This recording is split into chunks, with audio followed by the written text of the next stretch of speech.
요즘 수사가 계속 진행이 되면서 세간을 더욱 떠들썩하게 만드는 사건이 있죠. 바로 강북구 모텔 연쇄 살인 사건입니다. 이 사건의 피의자 20대 여성 A씨, 피해자 3명에게 약물을 건넸다라는 취지의 진술을 한 것으로 확인이 됐죠. 그런데요, 첫 번째와 두 번째 범행 사이에 한 노래주점에서요, 또 다른 남성을 만나서 수상한 음료를 건넨 것으로 확인됐습니다. 이 말은 지금까지 알려진 3명 이외에 추가 피해자가 더 확인이 됐다는 거죠. 먼저 영장심사 당시의 피해자 모습 잠시 보시죠.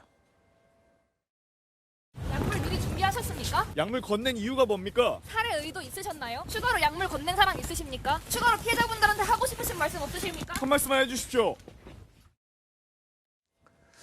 자, 주목할 점은 바로 추가 피해자가 피해를 당한 시기입니다. 아까 말씀드린 것처럼 첫 번째, 두 번째 피해자 사이에 또 추가로 이 범행을 시도한 사람이 있다는 거잖아요. 그렇습니다. 이 사람이 지금 확인이 된 거죠. 그렇습니다. 확인이 됐고요. 경찰에 이제 조사를 한 차례 받았습니다. 네. 많은 전문가들이 아마 피해자가 3명 외에도 더 존재할 것이다라는 이야기는 계속해서 나왔습니다. 네. 왜냐하면 첫 번째 남성의 경우에는 그래도 조금 교제를 한 사이로 알려졌지만 두 번째, 세 번째 남성의 경우에는 사실상 좀 모르는 사이인데 갑자기 이제 이 전화로 연락을 하다가 만나게 됐고 같이 술자리도 가지게 된 것이었거든요. 그래서 이런 방식이라고 한다면 남성에 대한 무작위적으로 불특정 다수를 노렸을 가능성이 있기 때문에 피해자가 분명히 더 있을 것이다라는 이야기가 나왔는데요. 첫 번째 범행과 두 번째 범행 사이에 다른 피해자에게 연락을 취해서 실제로 노래방에서 만나서 숙취해소제다라고 하는 음료를 이어서 건넸고 마시고 이 남성은 정신을 잃었다. 그러니까 그 이유가 기억이 나지 않는다라고 이야기를 했습니다. 이 부분에 대해서 경찰에 다 출석을 해서 이야기를 한 상황이고요. 이렇게 본다면 사실 지금은 한 명이 더 나와서 4명의 피해자가 발생을 했다라고 볼 여지도 있겠지만 사실 추가 피해가 더 있을 가능성도 있는 것이고 아마도 이러한 약물의 경우에는 점차적으로 이렇게 양을 늘려서 과연 이것이 치사량에 해당할까 아니면 조금 더 늘려야 될까라는 것들을 굉장히 치밀하고 계획적으로 본인이 나름대로는 이 범죄를 설계를 해서 이렇게 범행을 했을 가능성이 굉장히 높아 보입니다. 그렇군요.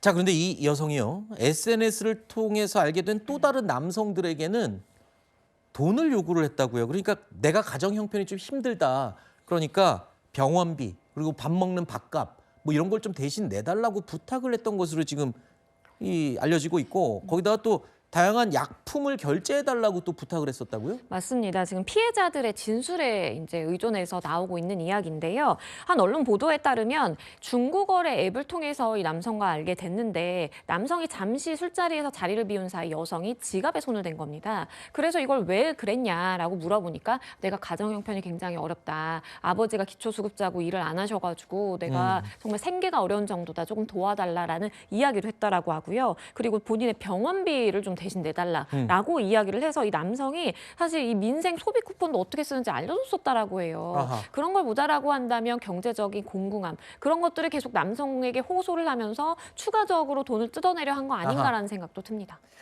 알겠습니다. 정말 점입가경의 사건입니다. 수사가 진행될수록 정말 이해할 수 없는 행동들이 계속 나오고 있습니다. 남성들에게 약물이 든 음료를 건네서 2명을 숨지게 하고 1명은 의식을 잃게 한 혐의를 받는 이른바 모텔 연쇄살인 피의자죠. 20대 여성 A씨. 경찰이 조사를 해봤는데요. 사이코패스 성향을 보인다는 분석 결과가 나왔습니다. 자, 그동안 피해자들과 의견 충돌이 발생해서 잠을 재우기 위해서 이 약탄 드링크를 건넸다. 이런 취지로 경찰에서 진술을 했었죠. 그런데 이번에 경찰 조사 결과 사이코패스 판단이 나왔다는 겁니다. 이거는 지금까지 진술을 했던 내용과는 이 사건의 방향이 좀 다르게 흘러가겠죠? 그렇죠. 그러니까 사이코패스로 진단을 받았다라는 것은 범죄를 하게 된 뭐 동기를 밝힌다기보다는 이 사람이 가지고 있는 성향이라든지 아니면 어떤 성격과 생각을 가지고 과연 이런 일을 벌였는가를 좀 추정하게 하는 네. 하나의 근거 자료가 된다라고 보시면 되겠습니다. 국내에서 시행하는 검사의 경우에는 40점 만점으로 분류가 되고 그리고 25점을 넘으면 사이코패스 진단이 나오게 되는데 네. 이 여성의 경우에는 25점을 넘은 것으로 보여서 일단은 사이코패스다. 있다라고 볼 수가 있겠고요. 다만 재판에서 사이코패스라고 인정을 받는다라고 해서 무조건 뭐 감형을 받는다라든지 형량에 크게 영향이 있는 것은 아니고 본인이 그런 성향을 가지고 범죄를 저질렀지만 본인이 어떤 행위를 하는지에 대해서 다 알고 있었던 상황이거든요. 네. 그렇기 때문에 심신미약이라든지 상실에는 해당하지 않을 것이어서 형량에 미치는 영향은 크지 않다라고 보여집니다. 사이코패스라고 하면은 오히려 감형의 요소가 됩니까?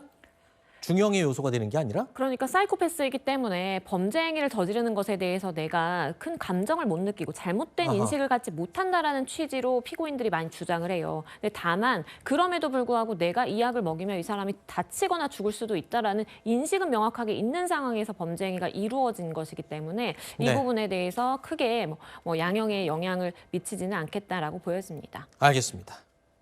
일단 피의자에 대한 신상정보공개심의위원회도 개최된다고 하는데요. 신상이 인터넷에 일부 공개되면서 논란이 되기도 했는데 공식적으로 이 신상 정보가 공개될지도 지켜보겠습니다.